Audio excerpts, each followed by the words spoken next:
hidup kami, Tuhan. Kiranya setiap lewat pengajaran firman yang kami dengarkan mengubahkan kami, membawa kami serupa dengan pribadi Yesus. Kami tidak punya kemampuan apa-apa tentang Tuhan dalam hidup kami.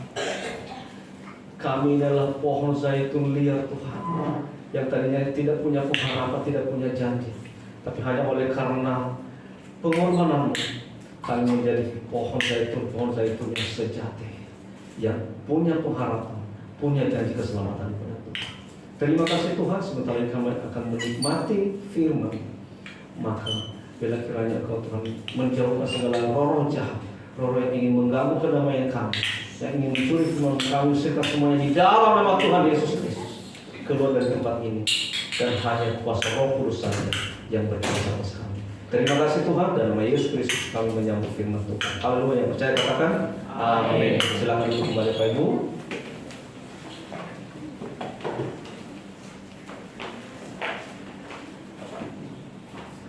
Salam semuanya. Puji Tuhan. Kembali hari ini kita mendengarkan firman Tuhan. Hari ini kita masuk dalam lanjutan pengajaran kita tentang mezbah rupa emas. Minggu yang lalu kita belajar meja roti sajian, dan puji Tuhan tadi sudah ditekankan juga, diingatkan lagi oleh Bapak Guru kita, bagaimana kita di dalam arti secara rohani meja roti sajian itu. Meja menunjuk hati kita, dan roti-roti itu menunjuk kepada firman Tuhan. Nah, meja itu harus disalut dengan emas, artinya hati kita itu harus disucikan, baru bisa ditemukan firman Tuhan. Hati yang tidak disucikan, hati yang belum disalut dengan emas, maka itu tidak layak untuk ditemukan oleh firman Tuhan. Firman Tuhan itu tidak akan pernah bisa bertumbuh. Sama seperti kita menaburkan benih di tanah yang tidak subur, di tanah yang tidak baik, maka benih itu tidak akan pernah bertumbuh. Demikian juga firman Tuhan kalau ditaburkan dalam hati orang yang belum disucikan, maka firman itu tidak akan pernah bertumbuh. Puji Tuhan, kita selalu diajar oleh firman Tuhan ini, dan saat ini kita kembali melanjutkan pengajaran kita tentang mezbah rupa emas. Ya, kita baca dari Keluaran pasal 30 ayat 1 sampai 10. Silakan buka Alkitabnya atau buka handphonenya. Kita baca mulai ayat 1 sampai ke 10. Saya baca saja ya. Keluaran pasal 30 ayat 1 sampai 10. Mengenai mezbah pembakaran ukupan, haruslah kau buat mezbah tempat pembakaran ukupan, haruslah kau buat itu dari kayu penaga, sehasta panjangnya dan sehasta lebarnya, sehingga menjadi tempat persegi, tetapi haruslah 2 hasta tingginya. Tamu-tamunya haruslah seiras dengan mezbah itu.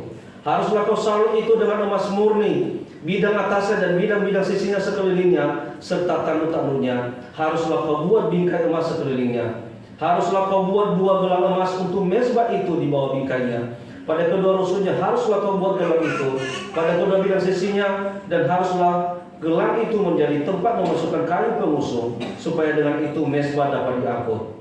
Haruslah kau buat kayu pengusung itu dari kayu penaga, dan kau salutlah dengan emas. Haruslah kau taruh tempat pembakaran itu di depan tabir penutup tabur hukum, di depan tutup pendamaian yang di atas loh hukum, di mana aku akan bertemu dengan engkau. Di atasnya haruslah harum membakar ukupan dari wangi-wangian. Tiap-tiap pagi apabila ia membersihkan lampu-lampu, haruslah ia membakarnya. Juga apabila Harun memasang lampu-lampu itu pada waktu senja, haruslah ia membakarnya sebagai ukupan yang tetap di hadapan Tuhan di antara kamu turun-temurun.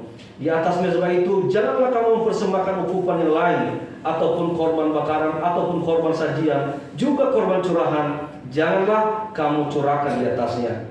Sekali setahun haruslah Harun mengadakan perdamaian di atas tanduk-tanduknya dengan darah korban penghapus dosa pembawa pendamaian. Haruslah ia sekali setahun mengadakan pendamaian bagi mezbah itu di antara kamu turun-temurun. Itulah barang Maha Kudus bagi Tuhan.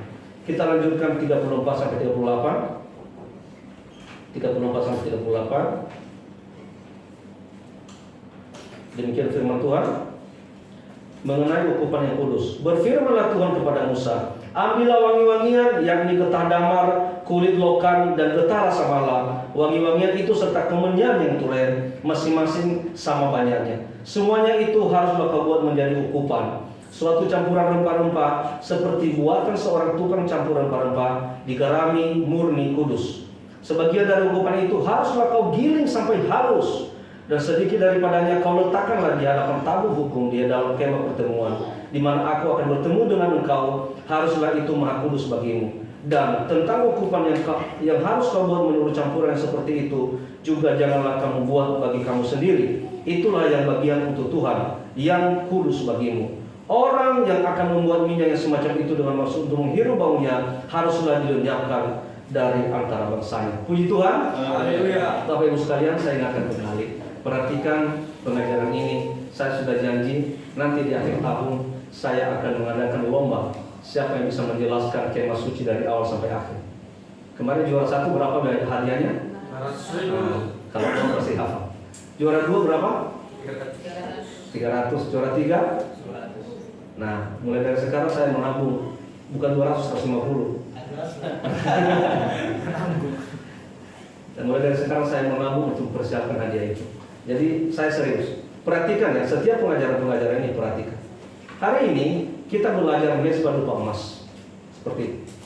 Ya, ini dia mezbah dupa emas.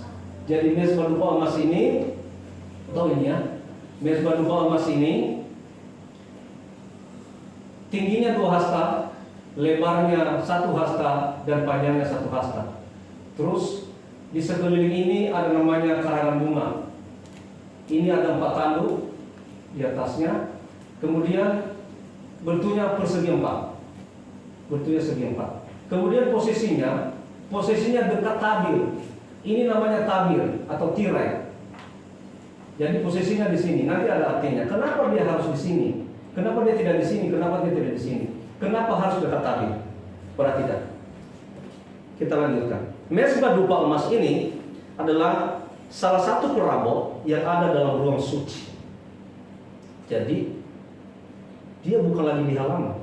3 perabot di dalam ruang suci. Pertama pelita emas, yang kedua meja roti sajian, dan yang paling dekat dengan tabir atau tirai itu adalah mezbah dupa emas. Nah, mezbah itu berasal dari perkataan altar, yang dalam bahasa Yunani artinya tempat perapian yang tinggi. Jadi mezbah dupa itu artinya tempat yang ditinggikan. Dupa itu naik ke atas, di mana Allah dan manusia saling bertemu dan bersekutu. Mezbah dupa juga berbicara tentang rahasia doa dan penyembahan yang teguh. Jadi kalau udah bicara mezbah dupa, itu berbicara tentang doa penyembahan. Kenapa? Karena dalam mezbah dupa itu kan altar, tempat yang tinggi, dan disitulah bertemunya Allah dengan manusia dalam persekutuan. Sekali lagi, mezbah dupa berbicara tentang doa penyembahan yang teguh. Mezbah dupa ini dibuat dari kayu penaga. Dan lagi-lagi, kayu penaga itu menunjuk kepada kemanusiaan. Ya, mezbah dupa ini dibuat dari kayu penaga, tapi disalut dengan emas. Kenapa semuanya harus disalut dengan emas? Karena kalau dia hanya dari kayu penaga, tidak disalut dengan emas, itu tidak akan bertahan. Tapi kalau dia disalut dengan emas, selain dia indah, dia juga akan tahan. Dia akan bertahan lama. Nah, emas itu menunjuk kepada penyucian. Artinya, kehidupan manusia semuanya itu harus disucikan. Mezbah dupa, meja roti sajian, mejanya juga dari kayu penaga. Semuanya dari kemanusiaan, sifat kemanusiaannya. Tapi semuanya harus disalut dengan emas, harus disucikan. Kehidupan orang-orang percaya, Tuhan mau supaya semua disucikan. Bentuknya 4 persegi dengan 4 buah tanduk yang disalut emas. Tanduk-tanduknya pun semua disalut dengan emas. Tanduk itu ada artinya. Kemudian kedudukannya berhadapan dengan tabir atau tirai, tadi yang saya jelaskan, yang ada di depan tutup pendamaian. Nah, perhatikan Bapak Ibu, Harun sebagai imam besar harus membakar wangi-wangian setiap pagi. Apabila ia membersihkan lampu kaki dia emas, dan juga pada setiap senja apabila ia menyalakan lampu-lampu itu. Pagi dan senja ini berarti sehari suntuk ia harus membakar wangi-wangian. Harum sebagai membesar, sehari suntuk dia harus membakar wangi-wangian. Bukan hanya pagi, bukan hanya senja, tapi pagi dan senja, sehari suntuk. Imam besar Harun harus membakar wangi-wangian, dan ini merupakan suatu kegiatan yang tetap di hadirat Tuhan. Artinya ini bukan kegiatan yang hanya sekali, yang hanya 2 kali, tapi ini merupakan suatu kegiatan yang tetap di hadirat Tuhan. Artinya berarti itu suatu ketetapan Tuhan. Yang dilarang dibakar adalah pertama, ukupan lain. Api asing itu yang dilarang dibakar di atas mezbah dupa. Korban bakaran, tahu nggak korban bakaran? Korban pengampunan dosa. Di sini bukan tempatnya lagi minta pengampunan dosa. Ketika menyembah, makanya perhatikan, ketika nanti Bapak Ibu itu diajak menyembah, itu bukan saatnya untuk minta pengampunan dosa.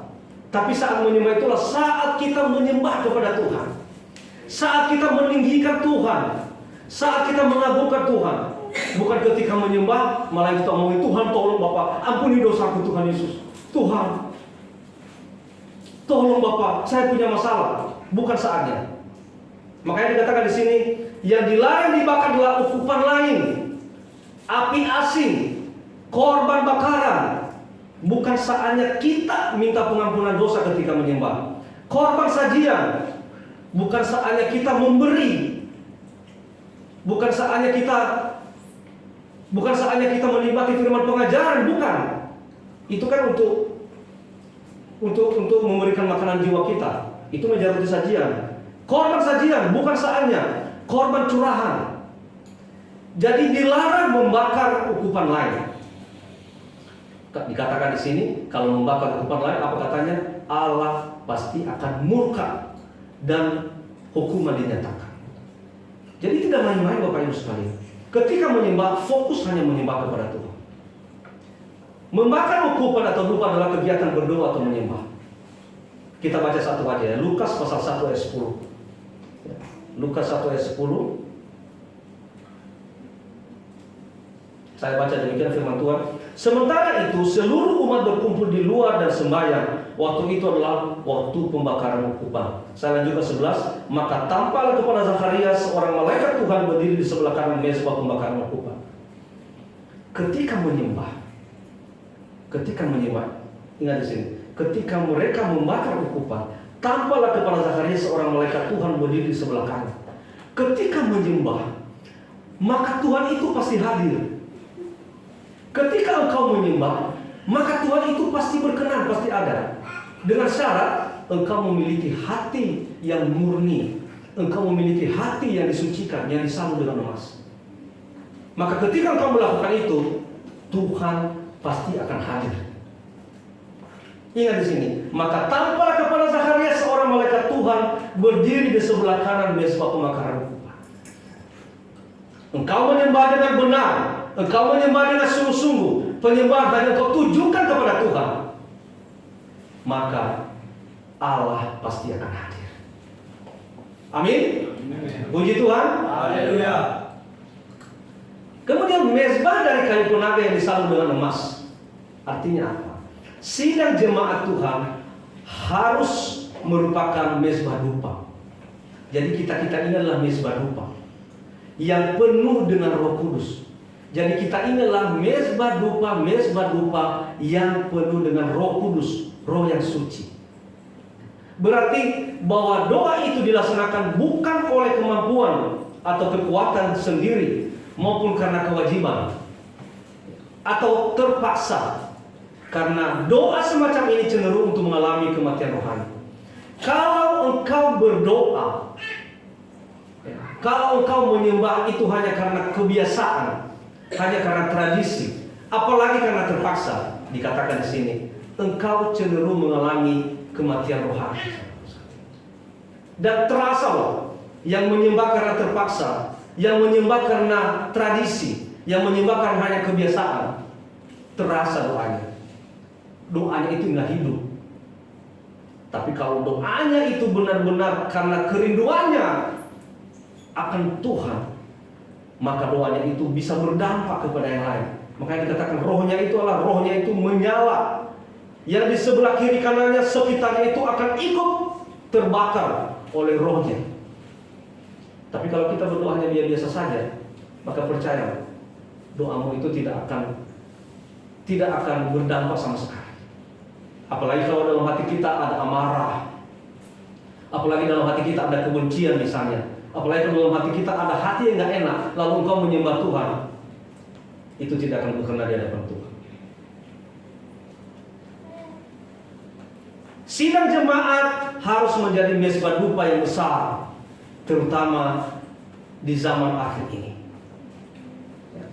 Harus menjadi mezbah dupa yang besar, harus menjadi penyembah-penyembah di dalam roh dan kebenaran. Sidang jemaat sekarang ini kita harus kuat dalam doa, karena apapun yang kita alami, ya kita hanya bisa menangkal itu dengan doa. Tadi banyak yang bersaksi di depan ini. Mama bersaksi ulang tahun yang ke-74. Selama setahun ini tidak pernah diberikan sakit. Puji Tuhan. Kenapa? Saya juga melihat mama ini kuat sekali berdoa. Di kamar berdoa, jam 3 pagi subuh berdoa, jam 3 siang berdoa. Saya pun kalah. Saya sering diingatkan, kamu di mana? Di kantor. Jangan lupa nanti berdoa jam 3 siang, jam 3 sore. Oke Mas ya. Tapi kadang-kadang saya lupa. Kenapa? Karena terlalu sibuk. Mengapa mama diberikan usia panjang, umur panjang? Karena kuat berdoa. Puji Tuhan. Haleluya. Kita semua mau kuat berdoa. Amin. Jangan hanya amin-amin saja, tapi lakukan. Haleluya. Haleluya. Harus menjadi mezbah dupa yang besar, terutama di akhir zaman ini. Harus menjadi penyembah-penyembah dalam roh dan kebenaran. Tidak boleh hanya berdoa sekedar-sekedar. Tidak boleh hanya berdoa karena lagi kepengen mau berdoa. Sekarang lagi malas, nanti aja berdoa. Harus menjadi mezbah dupa yang besar. Nah, tadi saya katakan mezbah itu 4 persegi. Mezbah itu 4 persegi. Ini dia 4 persegi seperti ini. Itu menunjuk pada keempat penjuru mata angin. Doa harus dilakukan untuk seluruh dunia, saudaraku sekalian. Jadi sidang jemaat tidak boleh hanya berdoa untuk diri sendiri, tidak boleh hanya berdoa untuk keluarga sendiri, tidak boleh hanya berdoa untuk famili saja, tidak boleh hanya berdoa untuk sesama jemaat saja, tapi kita harus berdoa untuk seluruh dunia. Makanya mezbah dupa itu kan 4 persegi, itu menunjuk pada keempat penjuru mata angin. Kita harus doakan seluruh dunia, itu tanggung jawab kita orang-orang percaya. Jadi jangan kita egois hanya mendoakan kita sendiri atau mendoakan keluarga kita. Sidang jemaat Tuhan tugasnya adalah berdoa untuk semua orang. Saya mau tanya jujur, siapa yang mendoakan saya minggu ini? Angkat tangan. Pak Guru, Ria, Mam. Nah, yang lain tidak mendoakan saya, istri saya. Yang lain tidak mendoakan saya. Saya mau tanya lagi, siapa yang minggu ini mendoakan Presiden Amerika Serikat? Angkat tangan. Saudara sekalian, dikatakan sidang jemaat Tuhan tugasnya adalah berdoa untuk semua orang. Tugas kita itu mendoakan semuanya. Jangankan orang-orang yang baik dengan kita, musuh kita pun kita doakan. Amin. Amin. Itu kelebihannya orang Kristen. Kasih. Ya. Kasih itu apa? Lemah lembut. Dan apalagi kasih yang diajarkan Tuhan Yesus. Doakanlah musuhmu, kasihilah musuhmu. Puji Tuhan. Haleluya. Masih mau mengasihi musuh? Amin. Amin. Benar ya. Nanti Rian saya tempelin, masih mau mengasihi saya. Tapi itulah yang diajarkan oleh Tuhan. Makanya ketika Tuhan Yesus itu disiksa, dia dipukuli, mau dibunuh, apa dia membenci yang membunuh dia? Tidak. Dia malah mengasihi. Harus mendoakan siapapun. termasuk musuh kita harus doakan. Kemudian di sini ada bingkai atau karangan bunga emas pada mezbah. Ini dia. Ini bingkai atau karangan bunga emas di sini. Ya. Itu adalah kesucian dan persekutuan yang mendalam lewat doa penyembahan. Jadi ketika kita menyembah, itu sangat indah di mata Tuhan. Penyembahan itu sangat indah di mata Tuhan. Kenapa? Karena itu tertuju hanya untuk memuliakan Dia. Itu hanya tertuju untuk mengagungkan nama Tuhan. Dan itu sangat indah di mata Tuhan. Keindahan itu terlihat oleh Tuhan ketika kita dalam doa penyembahan. Kemudian ada 4 buah tanduk yang disalur dengan emas. Yang tadi saya katakan 4 buah tanduk, 1, 2, 3, 4. Ada 4 buah tanduk yang disalur dengan emas. Tanduk berbicara soal kuasa dan kekuatan ilahi. Jadi tanduk itu kuasa dan kekuatan ilahi, terutama kuasa keselamatan. Ya. Kuasa dan kekuatan ini kita peroleh lewat ketekunan doa dan penyembahan yang menghasilkan apa? Yang menghasilkan perobekan daging atau perobekan tirai. Jadi kekuatan doa penyembahan itu, dia bisa merobek kedagingan kita. Apa itu kedagingan? Kedagingan itu kesombongan, keangkuhan hidup, dan semuanya sifat-sifat kemanusiaan kita. Itu hanya bisa kita robek, itu bisa kita buang. Kita bisa hilangkan itu hanya dengan doa penyembahan. Makanya itu tadi rahasianya. Kenapa mezbah dupa emas ini dekat dengan pintu tirai? Karena dengan doa penyembahan, hanya itulah yang bisa merobek kedagingan. Jadi orang yang tidak bisa menyembah, jangan heran kalau dia masih memiliki sifat kedagingan. Orang yang memiliki sifat kedagingan, jangan heran kalau dia tidak bisa menyembah. Walaupun dia memaksakan menyembah, haleluya, haleluya, haleluya, haleluya, udah enggak hidup. Walaupun dia haleluya, haleluya, tapi kadang-kadang itu terbawa dengan emosi. Kenapa? Karena kedagingannya masih belum dirobek.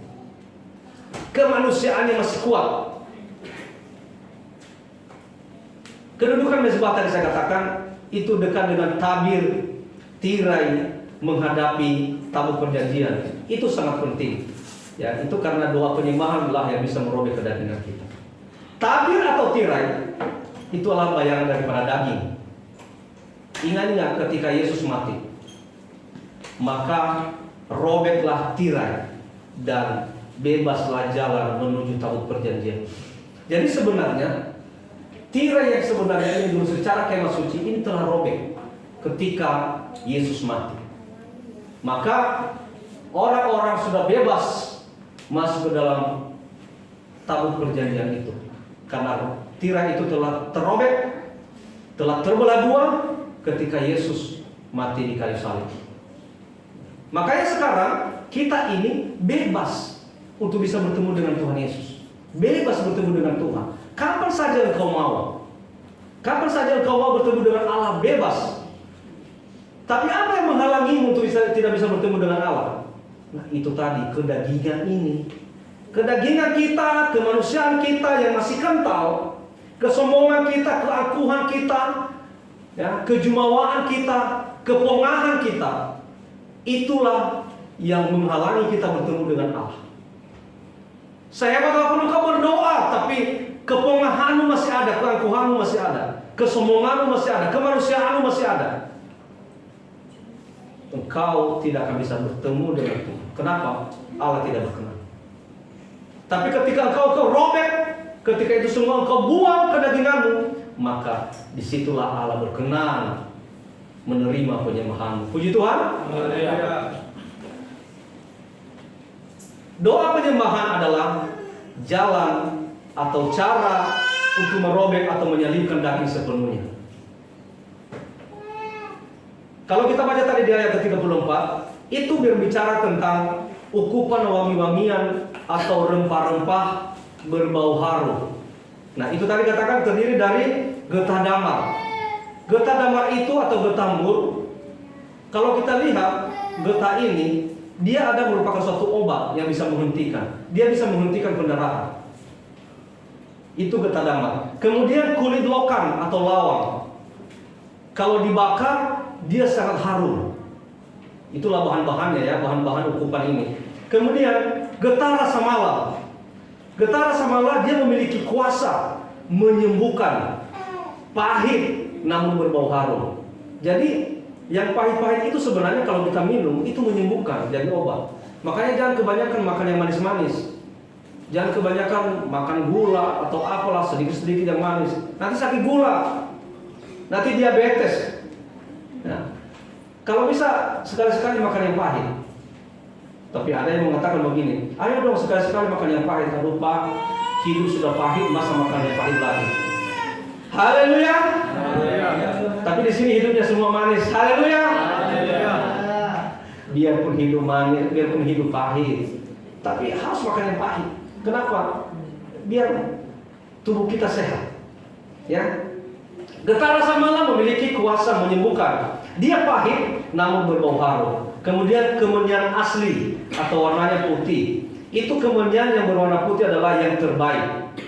Dipakai untuk mempersembahkan korban untuk wangi-wangian. Dia juga bisa dijadikan sebagai parfum. Jadi inilah bahan-bahan ukupan.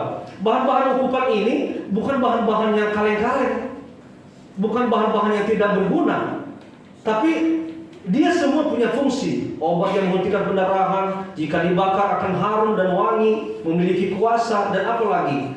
Kemenyan yang berwarna putih adalah yang terbaik, dipakai untuk mempersembahkan korban atau untuk minyak wangi-wangi atau parfum. Saudaraku sekalian, hendaklah bahan-bahan ini ada dalam hidup kita, ya, supaya apa yang keluar dari mulut kita berupa yang berbau harum. Perhatikan ya, makanya orang-orang yang dari mulutnya itu keluar yang tidak baik, yang dari mulutnya itu semua keluar kebun-kebun binatang, isi kebun binatang. Itu kenapa? Karena bahan-bahannya bukan dari yang baik. Bahan-bahannya bukan dari getah damar, bahan-bahannya bukan dari kulit lokam, bukan dari getah rasa mala, bukan dari kemenyan asli. Tapi itu bahan-bahannya berasal dari bahan-bahan yang tidak baik. Makanya ngomongnya itu apa? Ngomongnya keluarlah isi kebun binatang. Ngomongnya keluar apa? Keluarlah ayat-ayat hafalan yang di pinggir jalan itu. Tapi kalau ini bahan-bahannya, maka dipastikan dari mulut kita itu keluar kata-kata yang berbau harum. Puji Tuhan. Haleluya. Ya. Bahan ukupan tiap hari diganti. Tadi dikatakan tiap hari diganti dan tiap hari juga dihalusin. Jadi segala apapun dalam hati kita, termasuk perasaan kita, harus digiling, harus dihalusin. Agar apa? Agar menjadi kemuliaan bagi nama Tuhan. Karena semuanya itu persembahan yang kudus kepada Tuhan. Perasaan kita, kemanusiaan kita, kedagingan kita, itu harus dihalusin, digiling. Keangkuhan kita, kesombongan kita, kejumawahan kita, kepongahan kita harus digiling. Buat apa sih sombong? Buat apa sih pongah? Karena kita punya mobil 2. Di luar itu banyak punya mobil 3. Karena punya mobil 3, di luar ada yang punya mobil 5, punya mobil 10, di luar ada yang punya pesawat. Terus sombong sama siapa? Nggak perlu sombong. Dan firman Tuhan mengatakan orang yang sombong itulah tanda-tanda kejatuhan dan sangat dibenci oleh Tuhan. Dan kita susah mendeteksi orang sombong. Kadang-kadang orang sombong itu kelihatan seperti orang rendah hati. Kelihatan seperti orang rendah hati, merendah, ya, nunduk dan sebagainya. Taunya di dalam hatinya ada kesombongan.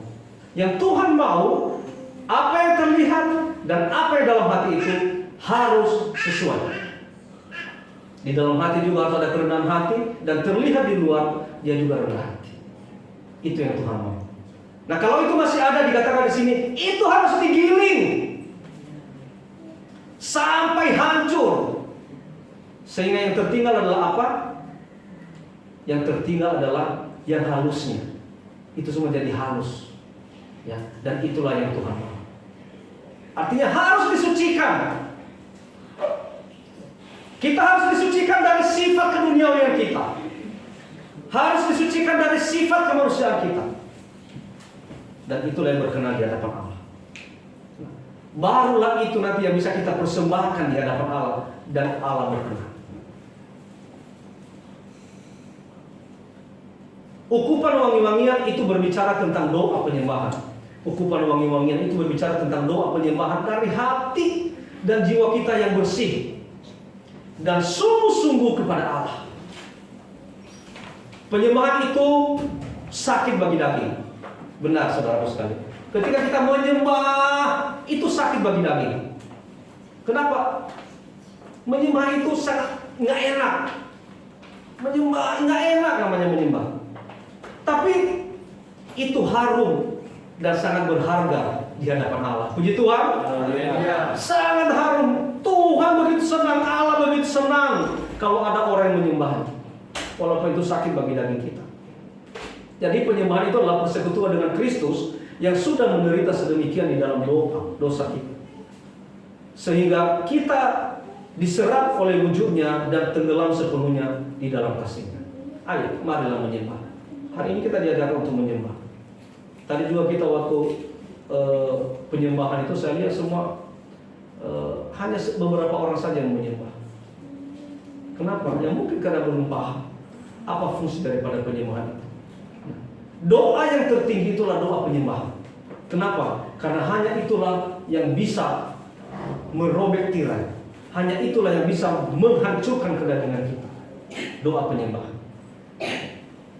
Keluaran pasal 30 ayat 7-8 dikatakan, membakar ukupan wangi-wangian tiap-tiap pagi dan tiap-tiap senja. Tiap pagi untuk sepanjang hari dan tiap senja untuk sepanjang malam. Doa itu harus selalu senantiasa dipanjatkan kepada Allah. Baik doa pribadi setiap anak Tuhan maupun doa segenap sidang jemaat. Doa penyembahan itu harus dipanjatkan setiap hari, setiap saat kepada Allah. Jadi doa penyembahan itu bukan kalau kita ada masalah aja. Menyembah Tuhan itu bukan karena kita ada pergumulan. Tapi doa penyembahan itu harus dikerjakan setiap saat, setiap waktu di hadapan Allah. Ayat 9a dikatakan, jangan ada ukupan lain atau ukupan asing. Tadi sampaikan. Jangan ada ukupan lain atau ukupan asing. Membakar ukupan yang lain membuat Allah murka. Penyembahan yang tidak berasal dari hati yang penuh kasih dan tidak berdasarkan roh dan kebenaran itu tidak berkenan kepada Allah. Saya minta ketika kita menyembah, ketika kita mulai penyembahan, ayo fokus. Kenapa? Ketika kau nanti menyembah tidak di dalam roh dan kebenaran, maka itu tidak berkenan kepada Allah.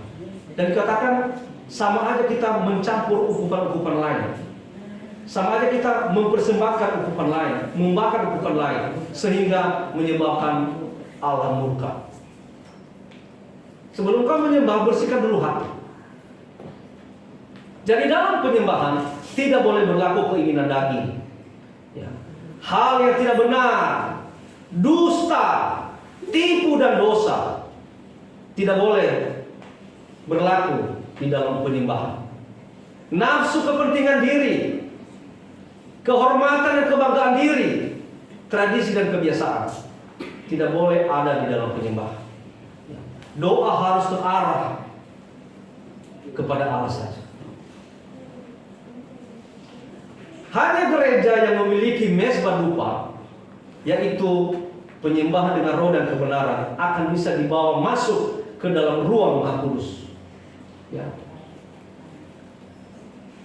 Hanya itulah yang berkenan kepada Allah. Gereja yang tidak dalam doa penyembahan, maka dia susah masuk ke dalam ruang Maha Kudus. Kenapa? Masih ada tirainya, masih ada kedagingannya yang menghalangi. Jadi saudaraku sekalian, hanya itulah yang bisa dibawa masuk dalam ruang Maha Kudus pada hari gerak besar, atau hari kesempurnaan gereja untuk menjadi mempelai perempuan Tuhan. Nanti kita ingin menjadi mempelai perempuan. Mempelai pria itu adalah Tuhan sendiri dan kita mempelai perempuan.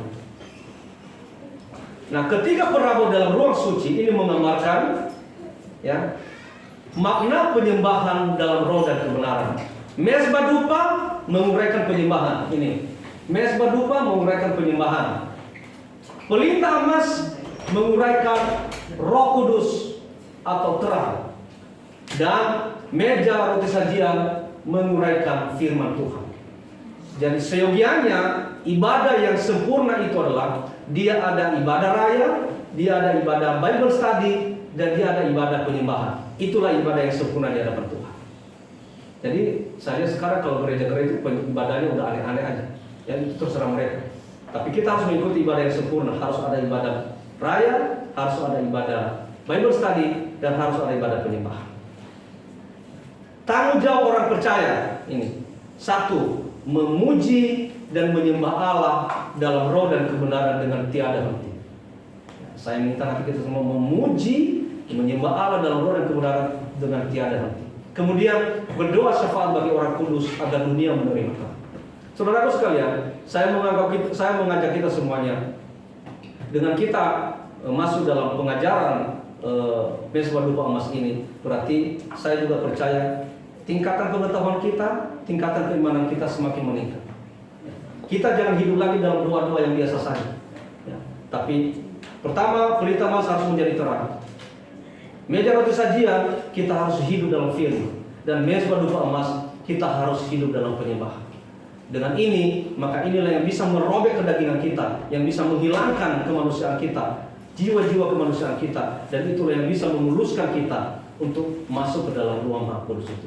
Puji Tuhan. Haleluya. Tuhan Yesus memberkati. Mari saya undang pemain musik maju ke depan. Kita akan segera mengakhiri ibadah kita. Kita akan pujian buat Tuhan.